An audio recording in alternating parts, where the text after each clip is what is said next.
I mean, one of the wonderful things about Cadiz, it's just this... Cadiz. Cadiz. Said with a lisp. Cadiz. One of the wonderful things about Cadiz is that it's surrounded by the sea. It's like it's on the head of the lollipop. And you're just never more than 5 minutes from the beach, aren't you? It's just so nice.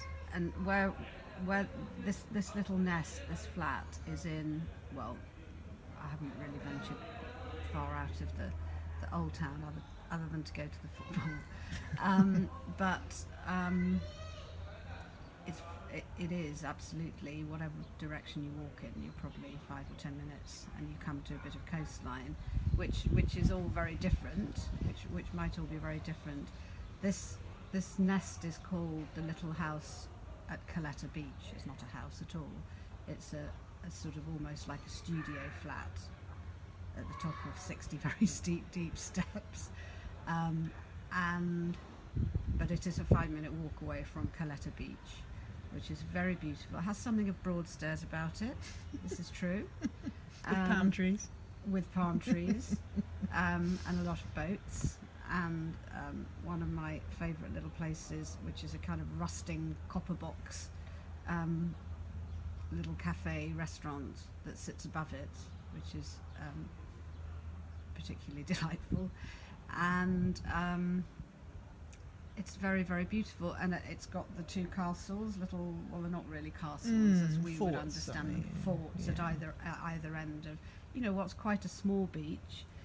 It was also where Die Another Day was filmed. Really? Yes. Which I have shared that little bit of useful information with people on Facebook. Is that, I can never get... Supposedly Cuba, but right. They weren't allowed to go and film in Cuba, so they used the freezing cold Mediterranean Sea instead. But it's very effective. I think Pierce Brosnan was very good in it, but I do think he was like standing He was like standing in ABBA in Mamma Mia. He was definitely better in that one. I'm not sure. I've actually never seen the film, but I'll certainly be having to watch it. Oh, we'll get it on Netflix. We'll have to get it on Netflix or whatever we get things on. But it's a very, very beautiful beach. And there is a much bigger beach if you walk further around the coast, going away from the old town into the more sort of commercial district.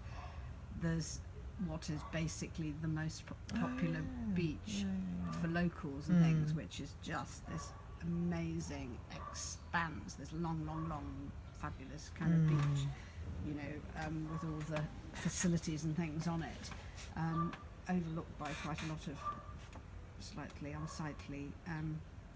unsightly, that's quite good, isn't it? Tower blocky kind of apartments and hotels, and that's called Victoria Beach, which I did stagger along last week when I mistakenly decided to walk back from buying my football match tickets. But it, pretty amazing. But Caleta Beach is just really very beautiful and small and far more attractive as far as I'm concerned. And there is another one, I think, just a little bit on from Santa Maria, which I know you have to get a catamaran to get to. But I think I read that it's a huge long beach, and it's where they have an annual horse race every year. And I I think it's all those white been horses. doing some reading up, I have. Reading on white horses got the that sort of thing.